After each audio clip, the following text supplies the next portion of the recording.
Hello everyone, मैं अभिनय। आप देख रहे हैं मेरा चैनल अभी टेट क्लासेस।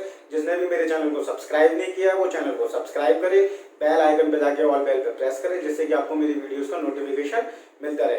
आज का हमारा टॉपिक है एचसीएफ एंड एलसीएम, मासा और लासा। इससे दो क्वेश्चन तो आपके एग्जाम में जरूर आने हैं। एग्जाम का मतलब है आपके सीटेट में भी आएंगे, जूनियर लेवल में भी आएंगे, यूपी टेट में भी आएंगे और सुपर टेट में भी आएंगे। तो आज हम इस वीडियो में क्या कवर करेंगे, हम बेसिक कवर करेंगे। अगर आपने बेसिक पढ़ लिया तो कोई भी क्वेश्चन आ जाए आप उसको एग्जाम में जरूर अटेम्प्ट करोगे और सही अटेम्प्ट करोगे। तो हम देखते हैं कि क्या हमारा मासा होता है और क्या हमारा लासा होता है। ठीक है, दोनों को एक साथ पढ़ेंगे। जैसे हम बीच में लाइन खींच देते हैं। अब देखेंगे यहाँ हमने लिख लिया क्या, मासा लिख लिया और यहाँ हमने लासा लिख लिया। ठीक है, अब क्या होता है ये जानेंगे। ठीक है, अब मासा एक ऐसी संख्या होती है, ऐसी बड़ी संख्या होती है जो दी हुई संख्याओं को विभाजित करती है, दी हुई संख्याओं को विभाजित करती है। और लासा एक ऐसी छोटी से छोटी संख्या होती है जो दी हुई संख्याओं से विभाजित हो जाती है। ठीक है, एक बार फिर बताता हूँ, ये एक ऐसी बड़ी से बड़ी संख्या होती है जो दी हुई संख्याओं को विभाजित करती है, और ये छोटी से छोटी संख्या होती है जो दी हुई संख्याओं से विभाजित हो जाती है। जैसे मैंने एक एग्जाम्पल ले लिया, जैसे हमें दो संख्या दे रखी है 8 और 12। अब मैं सारे टाइप बताऊंगा कैसे कैसे हम निकालते हैं। ठीक है, सबसे पहले क्या करा, हमने एक गुणनखंड विधि लगा ली, अभाज्य गुणनखंड विधि। तो मैंने क्या करा, हम 8 को कैसे लिख सकते हैं, 8 को लिख सकते हैं 2 दूनी 2 दूनी 2, तो 2 दूनी 4, 4 दूनी 8। हमने इस तरह से इसके क्या करे, गुणनखंड कर लिया हमने। ठीक है, अभाज्य गुणनखंड। अब इसके कर लिया हमने, इसके करेंगे तो ये कितना होता है, 4 3 जा 12। तो 4 को हमने क्या लिखा, 2 × 2 × 3। ठीक है, एक तो हमने ऐसे लिख लिया। अब इसको हम और कैसे लिख सकते हैं, 2 की घात 3, और इसको कैसे लिख सकते हैं हम 12 को, 2 की घात 2 × 3। ठीक है, सबसे पहले देखेंगे कि हमने सिर्फ इस तरह से लिखा हुआ है, तो हम कैसे मासा निकालेंगे, कैसे लासा निकालेंगे।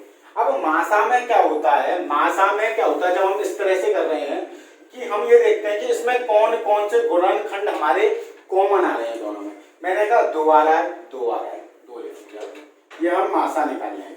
फिर मैंने देखा कि एक और 2 आ रहा है दोनों में कॉमन, तो हमने एक और 2 लिख लिया यहाँ पर। मैंने देखा अब कुछ और कॉमन आ रहा है, अब कुछ भी कॉमन नहीं है, तो हम क्या बोलेंगे, हमारा मासा कितना हो जाएगा, 4 हो जाएगा। हमारा मासा कितना हो जाएगा, 4 हो जाएगा। अब हमने देखा लासा कैसे निकालते हैं, हम लासा निकालते हैं तो क्या करते हैं, हम इसमें देखेंगे कि क्या चीजें हमारी कॉमन है, उनको सिर्फ एक बार लिखेंगे, उनको एक बार लिखेंगे। मैंने देखा 2 एक बार आ रहा है, एक बार लिख लिया। 2 ये आ रहा है एक और बार, तो हमने एक और बार लिख लिया। तो मैंने देखा कि ये हमने लिख चुके हैं हम इनको। ठीक है, अब क्या है, लासा में जो बचता है हम उनका भी गुणा कर देते हैं। यहाँ क्या बचा मेरा, 2 बचा, और यहाँ मेरा क्या बचा, 3 बचा। तो ये मेरा क्या हो जाएगा, लासा हो जाएगा। लासा में क्या होता है, हमारी कॉमन चीज भी आती है और जो दोनों में कॉमन नहीं है, जो रह गई है, उनका भी गुणा करके लिख देते हैं हम। तो ये कितना आएगा, 2 दूनी 4, 4 दूनी 8, 8 तिया 24। अब इसमें समझेंगे क्या चीजें हमारे जानने वाली हैं। अब जो हमारा मासा होता है, वो संख्याओं से कभी भी बड़ा नहीं हो सकता। मासा हमारा संख्याओं से बड़ा नहीं हो सकता, या तो छोटा होगा या किसी संख्या के बराबर हो सकता है। पहली बात ये थी। और जो हमारा लासा होता है वो कभी भी छोटा नहीं होगा, वो संख्याओं हमें दी हुई है, या तो किसी के बराबर होगा या किसी ना किसी संख्या से जरूर बड़ा होगा। ये हो गया हमारा क्या, लासा हो गया हमारा। अब एक चीज और जानेंगे हम, इसमें क्या है हमारी इंपॉर्टेंट, जो हमारा मासा होता है वो हमेशा हमारे लासा के अंदर आएगा। जैसे मैं इसमें क्या लिख सकता हूँ, इसको 4 × 6। तो जो हमारा मासा था कितना था, 4 था, और लासा क्या है हमारा, मासा का गुणा और 6 का गुणा। ठीक है, तो मासा में और हमारे लासा में क्या है, मासा का भी गुणा आता है। ये तो क्या हो गया, हमने जान लिया कि मासा और लासा क्या होता है। एक सवाल छोटा सा और लेंगे जिससे और समझ लें हम क्लियर कि क्या क्या होता है और कैसे निकालते हैं।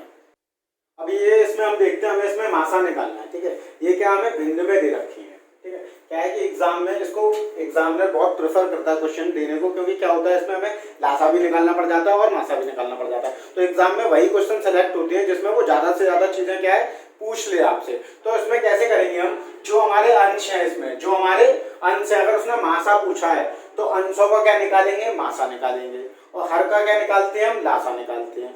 ऐसे ही वो क्या करता है, अगर इसमें हमसे क्या है लासा पूछ लेता तो अंशों का क्या निकालते हैं हम, लासा निकालते, और हर का क्या निकालते हैं हम, मासा निकालते। तो मैंने आपको क्या बताया, जैसे हमने यहाँ लिख लेते हैं बड़ा बड़ा, ठीक है, 5 6 और 6 7। मैंने बताया क्या करते हैं हम, गुणनखंड कर लेते हैं सबके। 3 का गुणनखंड कुछ नहीं होगा, 5 का कुछ नहीं होगा, 6 को हमने कैसे लिख लिया, हमने 6 को लिख लिया 3 गुणा 2। मैंने बताया जब हम मासा निकालते हैं तो हम तीनों में कॉमन देखते हैं, तीनों में कॉमन आनी चाहिए, वही संख्याएं हमारी क्या हो जाती है, मासा हो जाती है। मैंने देखा यहाँ 3 आ नहीं रहा, तो इसका मतलब 3 तो हो ही नहीं सकता। मैंने कहा 5 में नहीं आ रहा, किसी में 2 नहीं आ रहा, तो इसका मासा क्या हो जाएगा हमारा, इसका मासा हो जाएगा हमारा 1।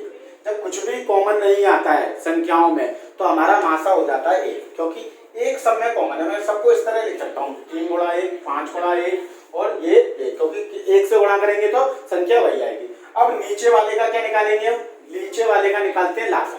अब क्या करेंगे, 4 को हम क्या लिख लेते हैं, 2 दूनी 4, 6 को क्या लिखेंगे, 2 तिया 6 और 7। अब कुछ भी नहीं कर सकते, 7 का गुणनखंड नहीं होता, ठीक है। अब हम निकाल लें क्या, इसका लासा। अब मैंने लासा में बोला कॉमन चीज निकालते, मैंने देखा 2 इसमें नहीं है तो कोई दिक्कत नहीं, तो इन 2 को अगर काट के लिखें तो कितनी बार आ जाएगा, 2 एक बार आ गया, ठीक है। तो इसके बाद हम कॉमन देखेंगे, कुछ और कॉमन है नहीं है, तो जो चीजें बचती हैं, जो संख्याएं बचती हैं उनका क्या करते हैं हम, गुणा कर देते हैं। तो ये 2 बचा था 2 लिख लिया, 3 बचा था 3 लिख लिया, 7 बचा था 7 लिख लिया, तो ये 1 बटे कितना हो जाएगा, 2 दूनी 4, 4 तिया 12, 12 सत्ते 84। तो इसका भिन्नों का अगर हमें मासा निकालना था तो उसका कितना आया है, 1 बटे 84। ऊपर अंशों का क्या करते हैं, जब हमें मासा पूछा होता है तो मासा निकालते हैं और हर का लासा निकालते हैं। अगर उसने लासा पूछा है तो अंशों का लासा निकालेंगे और हर का क्या निकालेंगे, मासा निकालेंगे। तो ये क्या आ गया, हमारा उत्तर आ गया इसका। चलिए अब ये देखते हैं सवाल हमें क्या दे रखा है। 2 संख्याओं का अनुपात दे रखा है 3:4 है और उनका लघुत्तम समावर्त दे रखा है कितना है, 120 है। लघुत्तम समावर्त मतलब लासा दे रखा है कितना है, 120 है। तो उन संख्याओं का योग पूछा है मैं कि क्या है। देखिए अगर हमें कोई भी अनुपात में दे रखा होता है तो उसको कैसे लिखते हैं हम, 3:4 को हम कैसे लिखते हैं, इसको लिखेंगे 3x लिखेंगे और इसको क्या लिखेंगे हम, 4x लिखेंगे। अब उसमें हमें क्या दे रखा है, लघुत्तम समावर्ती दे रखा है। अब लघुत्तम समावर्ती मैंने बताया क्या होता है, लघुत्तम समावर्ती के लिए हम दोनों संख्याओं को देखते हैं। अब दोनों संख्याओं में जो कॉमन होता है उसको सिर्फ एक बार लिखेंगे। तो मैंने देखा इन दोनों में कॉमन क्या है, x, और ये याद रखेंगे जो x है, x क्या हमारा मासा होता है। अगर हम अनुपात में जो x लगाते हैं क्या होता है, वो हमारा मासा होता है, ठीक है। तो हमने दोनों में देखा कॉमन हमारा क्या था, x था। अब दोनों में जो कॉमन नहीं होता है उनको क्या करते हैं हम, गुणा करके लिख देते हैं। तो हमें क्या दे रखा है, अब 3 बचा और यहाँ क्या बचा 4। अब उसने बोला कि हमें लासा हमारा इतना, उसने हमें दे कितना रखा है, 120 दे रखा है। तो इसको क्या करेंगे हम, काटेंगे। 3 चौक 12, 12 से ये कटेगा तो ये कितना आ गया, 10 आ गया। तो x की वैल्यू कितनी है हमारी, 10 की है। अब उसने हमसे पूछा है कि दोनों का योग बताना है। अब मैंने देखा दोनों का अगर मैं यहाँ योग निकालूंगा तो कितना आएगा हमारा, 7x आएगा। तो x की वैल्यू कितनी है, 10, तो योग कितना हो जाएगा हमारा, 7 × 10, तो ये कितना हो जाएगा, 70 हमारा हो जाएगा इसका आंसर, ठीक है। तो इस सवाल को हम इस तरह करेंगे।